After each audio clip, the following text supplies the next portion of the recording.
Hi all, ఇవాళ sabudana energy balls ఎలా చేయాలో చూద్దాం.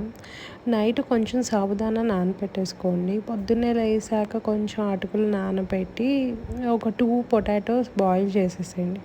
బాయిల్ చేసి బాగా స్మాష్ చేసేసి ఆ పొటాటోస్, సోక్ చేసిన సాబుదానా, అటుకులు మొత్తం మిక్స్ చేసేసి ఒక చాపర్లో ఒక క్యారెట్, కొత్తిమీర వేసి చాప్ చేసుకొని దాంట్లో వేసేయండి. తర్వాత కొంచెం పసుపు, సాల్టు, కారం, కొంచెం మసాలా, ఏదో ఒక చాట్ మసాలానా అలా అయినా వేసుకోవచ్చు, లేకపోతే నో ప్రాబ్లం. కొంచెం ఆయిల్ వేసి కలిపేసేయండి. మెత్తగా కలిపేసేసారనుకోండి, అది జస్ట్ వాటర్ కూడా అక్కర్లేదు, ముద్దగా అయిపోతాయి. దాన్ని ఇప్పుడు మీరు అలా బాల్స్ అయినా చేసుకోవచ్చు, లేకపోతే వేఫల్ మేకర్ ఉంటే రౌండ్ ప్యాటీస్ లాగా అయినా చేసుకోవచ్చు అండి. డీప్ ఫ్రై కూడా చేసుకోవచ్చు. బట్ డీప్ ఫ్రై ఎందుకు అని నేను అప్పం ప్యాన్ ఉంటుంది కదా, అప్పం ప్యాన్లో కొంచెం ఆయిల్ వేసి ఆ బాల్స్ దాంట్లో పెట్టేసేయండి. ఒక 5 మినిట్స్ తర్వాత బాల్స్ అన్నీ మంచిగా కుక్ అయిపోతాయండి. అంతే, just simple. Please like, share.